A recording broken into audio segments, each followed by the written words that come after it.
Hello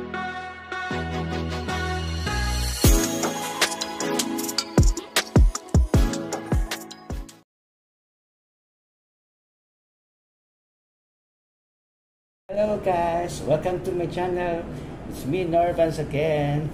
Ngayon lang ako nakapag-vlog naman ulit guys. So, for today's vlog guys, yung binili ko na apple juice guys. Ito guys, yung fresh na apple juice guys. It's good for the heart din to guys. So, at saka yung para makapagtahi ka.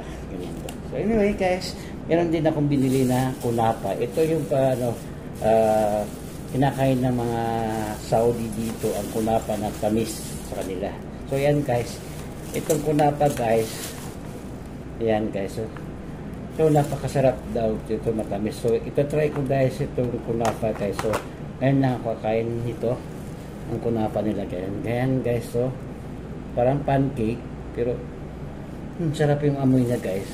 So parang siya yung yung nyug na na tawag dito, yung kinudkod. Pero i-try natin kung anong klasa na to. So, tignan natin. May cheese din pala. Ayan guys, mayroon palang cheese. May cheese, so yan. So ayan guys, habang yan kakainin natin ng cheese. So try natin to guys. So pagkain ng mga Saudi dito sa Saudi Arabia guys. So itong gawa nila. So,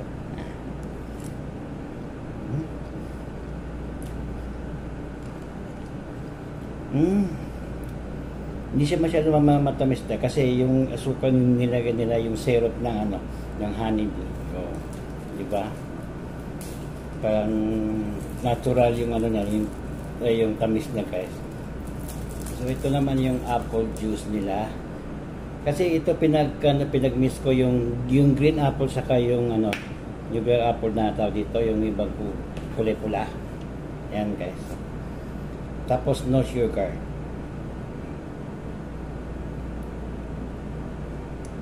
Talagang lasang-lasang apple yan guys. So thank you guys. So anyway guys, kain tayo guys ng kunafa. Ito tinatawag nila kunafa.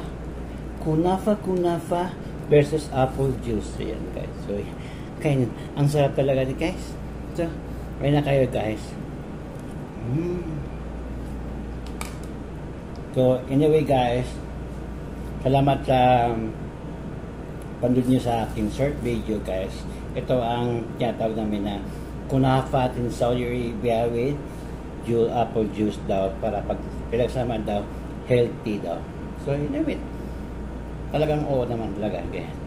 So anyway guys, thank you for watching from my YouTube channel. It's me, Norvans again. Thank you. Bye!